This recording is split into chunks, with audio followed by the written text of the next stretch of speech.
Seguimos con edición central, elecciones 2021, y ahora nos encontramos con Rogelio Ruiz, quien es candidato por Acción Popular con el número 7. Rogelio, muy buenas noches, bienvenido.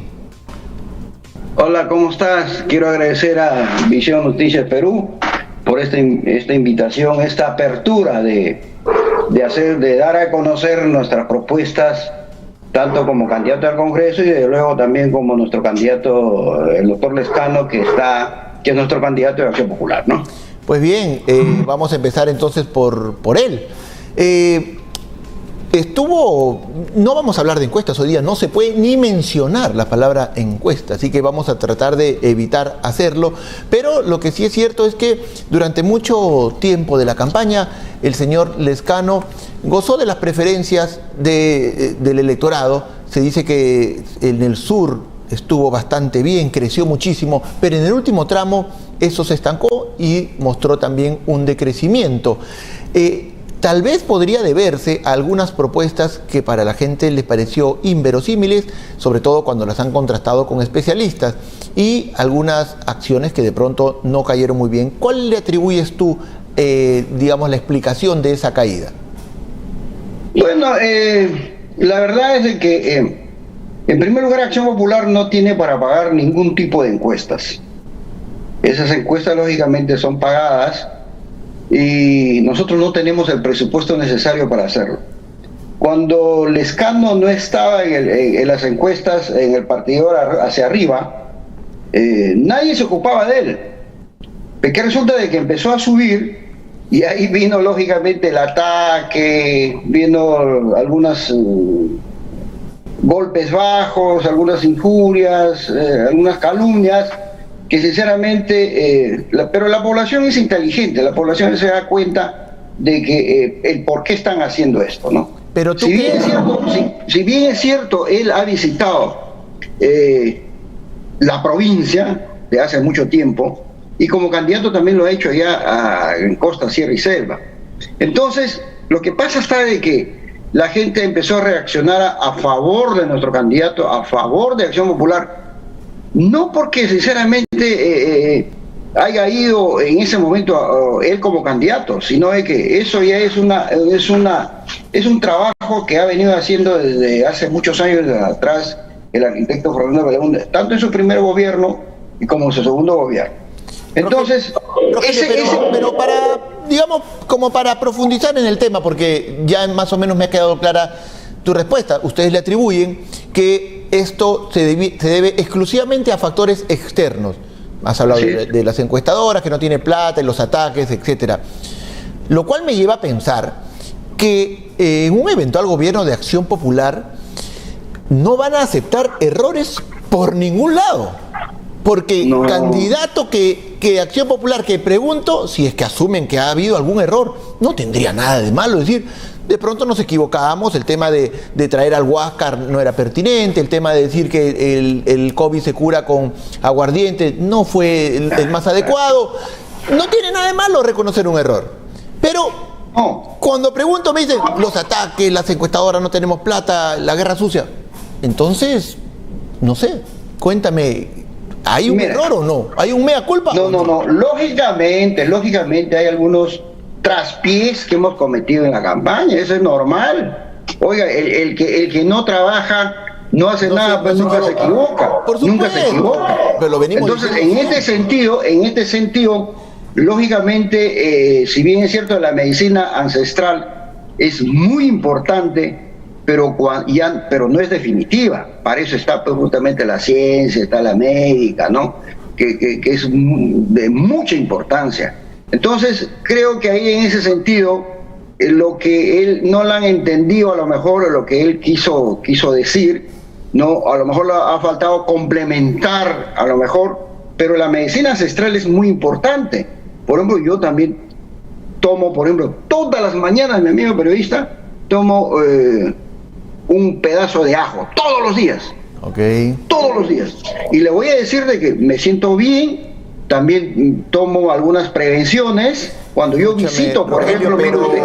A ver, vamos a ser responsables con este tema. Muy bien que lo que dices, la medicina ancestral, tomas tu ajo, te sientes bien.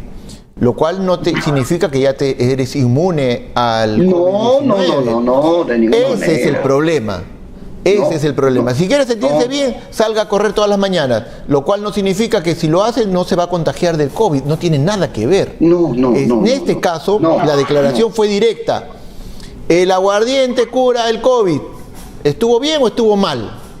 Esa es la respuesta que esperamos. Sí. Yo creo que ahí, en el contexto de la pregunta, efectivamente se debió de... Creo que ahí nuestro candidato a lo mejor ha querido... hacer valer el derecho que anteriormente tenían nuestros antepasados, pero en el fondo es de que en este momento es fundamental la medicina, la ciencia claro, médica. Y también por el momento que estamos viviendo, caramba, donde se requiere mucha responsabilidad con la salud, pero como tú bien dices, es un error, hay que asumirlo y sobre todo saber reconocerlo. Ahora, tu candidato Lescano ha dicho que en un eventual gobierno suyo, a diferencia de otros candidatos que ofrecen gabinetes de ancha base, multipartidarios, el caso de él no. Nosotros vamos a ir con nuestros cuadros. Ya si falta gente por ahí podemos convocar a alguien, pero básicamente nuestros cuadros son los que van a asumir el gabinete, el gobierno de un eventual gobierno de Acción Popular. ¿Estás tú de acuerdo? ¿Crees que eso es así? ¿Puedes fundamentar o ampliar esta propuesta o tocas esta característica? No lo escuché, pero de ser cierto, lógicamente es muy respetable su opinión del doctor Lescano. Si bien es cierto, nosotros tenemos los comandos profesionales dentro del partido, tenemos de todas las gamas de los profesionales que están en ese comando y son ellos que elaboraron el plan de gobierno.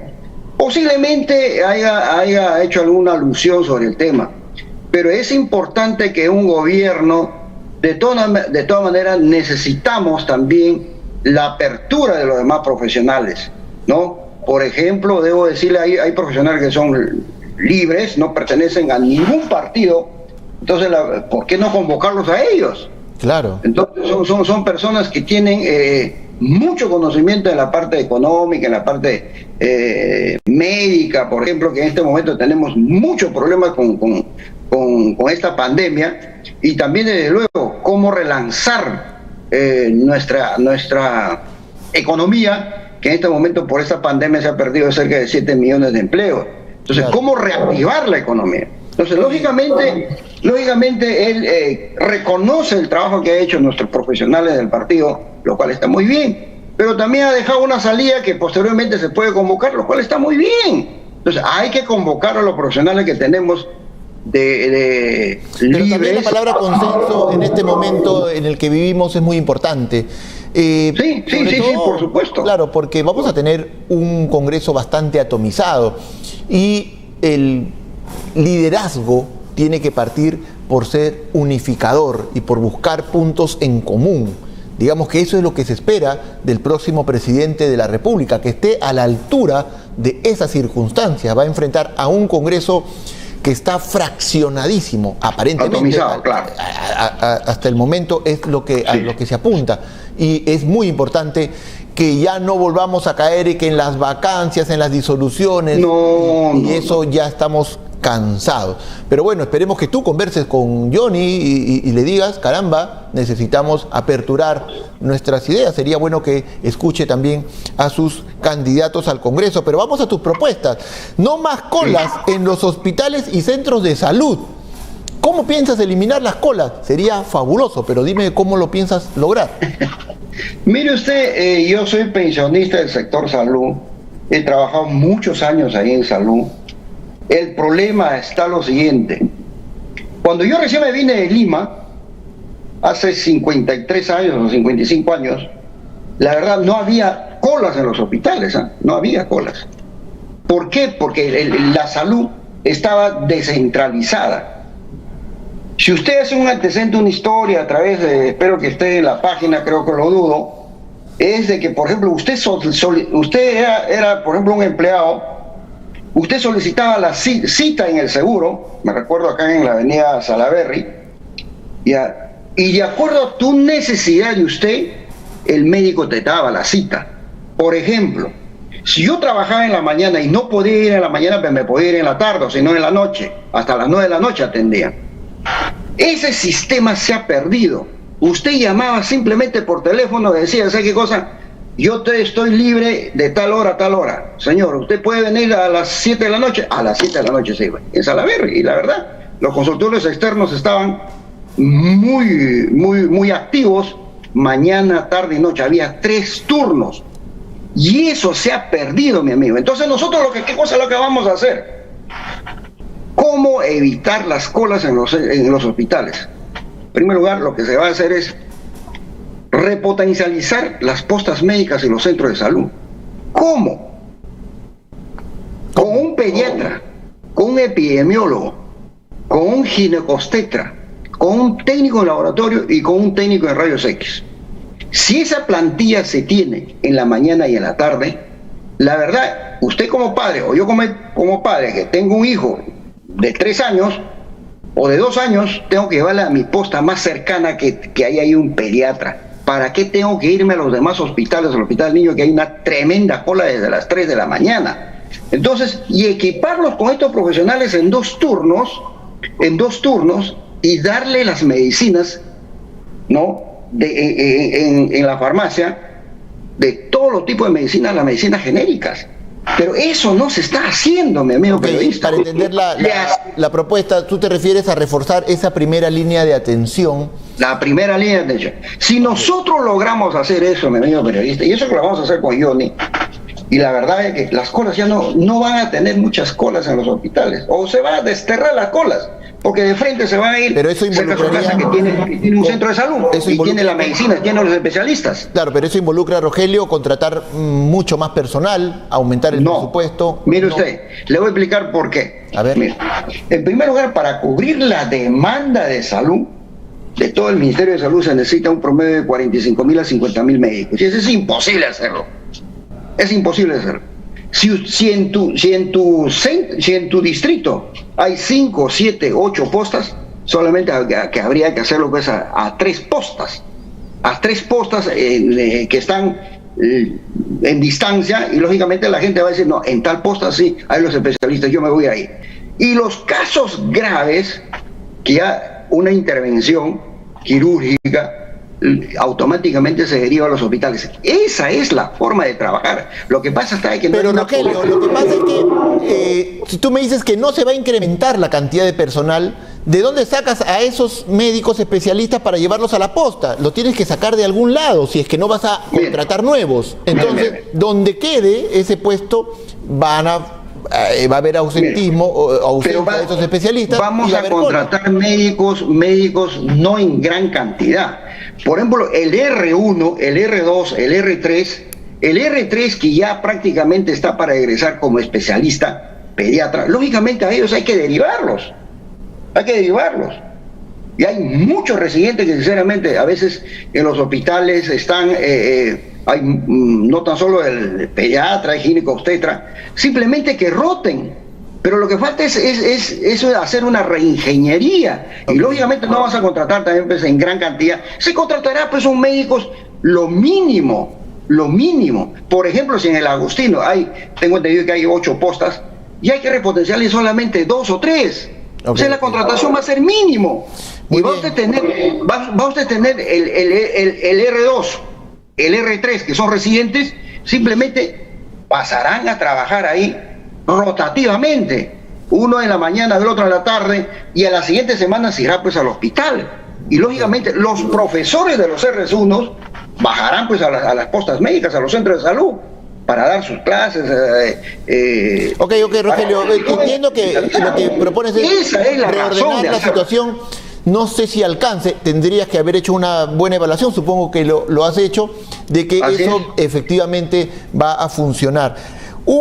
Tiene que funcionar. Ok. Un Perú Compras para la micro y pequeña empresa. ¿No hay ya un Perú Compras para la micro y pequeña empresa? No hay. Usted como periodista seguro que ha investigado sobre A ver. Espérame. Perú Compras, ¿me estás tratando de decir que Perú Compras solamente es para las grandes empresas? Así es. Yo fui alcalde, mi amigo periodista, mire usted, yo fui alcalde Rogelio, del 2016 a 2020. Tener que explicar bien al detalle esto, porque encima has puesto en cuestionamiento mi capacidad de investigación.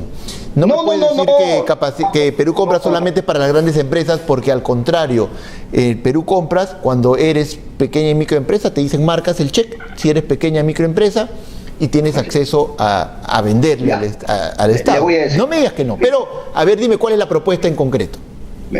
Nosotros, en primer lugar, las MIPES en nuestro país superan los 2,5 millones de micro y pequeños empresarios. Entonces, ¿qué es lo que pasa? Estas MIPES son los que dan trabajo el 95%. Dan trabajo a la gente joven y a la persona mayor. Está claro. Entonces, ¿qué es lo que pasa? A ellos nunca el Estado les han tomado en cuenta. Entonces nosotros, ¿qué cosa es lo que tenemos que hacer? Reactiva Perú, por ejemplo, mi amigo periodista, no ha llegado a las MIPES. No ha llegado. Solamente ha llegado a las empresas. Ha llegado a las empresas grandes. Solamente ha llegado el 1%. El 1%. Estamos de acuerdo. Pero tu propuesta es Perú Compras. Háblame de Perú Compras. Así es. Pero para explicarle el por qué tiene que haber un Perú Compras. Cuando yo fui alcalde hace 4 años, que terminó el 20 de marzo del 2020, cuando necesitamos nosotros comprar 10,000 de estas mascarillas, y cuando me fui a Perú Compras me decían lo siguiente: mire usted, me decía, porque toda la compra se tiene que comprar ahí, todos los del Estado, ¿no? Entonces me decían, esa mascarilla cuesta un solo 80, la más cómoda, 2 soles y 2.20. Y para nosotros era muy caro. Y esas mascarillas se hinchaban y a las 6 o 7 horas empezaban a apestar horrible. Y los serenos no se podían. Nosotros teníamos que gastar más o menos 2 o 3 mascarillas diario para cada sereno. O sea, eran descartables. Entonces nosotros empezamos a llamar por teléfono si alguna MIPE o alguna empresa peruana hacía las mascarillas, mi amigo periodista. Entonces, estas mascarillas, había un empresario, microempresario, ¿no? Empezó a hacer estas mascarillas y tuvo la idea de sacar los protocolos del Ministerio de Salud, ¿no? Y le sacaron una resolución que sí era apto esta mascarilla. Y la verdad, y era lavable la mascarilla. ¿Y cuánto nos costaba, mi amigo periodista? 1 sol 10. Pero si nosotros comprábamos en cantidad, nos daban a 1 sol. Entonces nosotros, como éramos un centro poblado pequeño, pero necesitábamos, entonces comprábamos 20,000. Mire usted, a 1 sol, a 1 sol 80. Entonces, Perú Compras, ¿qué cosa nos dijo? Pero escúchame, te voy a pedir una capacidad de síntesis, Rogelio. Estamos en televisión. En televisión los tiempos son tiranos. Necesitamos que tú te voy a explicar, para reducir, y nos expliques la para reducir. Más o menos te he explicado, pero la televisión es muy... lamentablemente eso es así. Los políticos tienen que entender eso y sí, pero te voy a explicar. El Perú Compras, ¿por qué necesitamos un Perú Compras? Para la MIPES. Porque en este momento no hay. Y solamente hay Perú Compras para la gran empresa, para las grandes importadoras. Pero las MIPES no están ahí. Entonces nosotros lo que queremos es que también haya un Perú Compras a través de las MIPES y puedan ofertar sus productos porque son de buena calidad.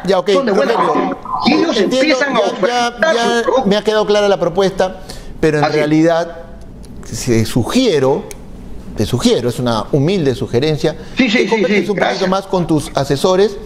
Perú Compras sí acepta la participación de las pequeñas empresas, pero no pone algunas condiciones que son lógicas para salvaguardar la calidad de los productos, pero que las acepta y te los digo con conocimiento de causa, pero no vamos a entrar que yo digo que sí y tú dices que no, y no vamos a llegar nunca a una conclusión. Más bien lo que necesito ahora es que me digas, ¿por qué debemos marcar el número 7 de Rogelio Ruiz y la Lampa este 11 de abril? En 1 minuto, por favor, Rogelio. Ya, gracias. Te voy a decir algo. Mire, primero, ¿por qué? Porque Acción Popular tiene experiencia de gestión. Hemos tenido 2 presidentes y hay que darle la oportunidad para que Johnny Lescano, un provinciano honesto, para darle esa oportunidad y saque adelante a nuestro país.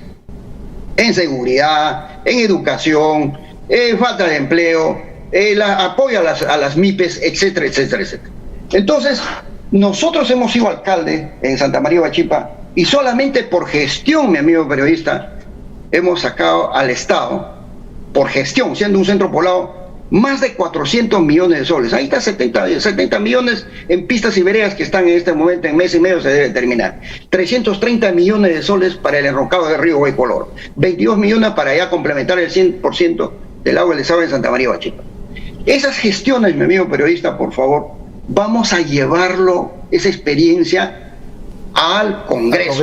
Por eso está, mi amigo periodista, que este 11 de abril marquen las lámparas de Acción Popular y escriban el número 7 de Rogelio Ruiz, que juntos vamos a salir adelante con nuestro país, con el apoyo del micro, pequeño empresario, con el apoyo de los medios de comunicación, que son ustedes un papel muy importante, que nos van a apoyar, y de luego vamos a trabajar de la mano también con ustedes. Muchísimas gracias. Ruiz, candidato al Congreso de la República por Acción Popular con el número 7. Le deseamos toda la suerte del mundo. Vamos a ir a una brevísima pausa comercial y regresamos con el resumen del debate del día de hoy en BNP y con Rafael Santos, candidato a la presidencia de la República. Pausa y volvemos.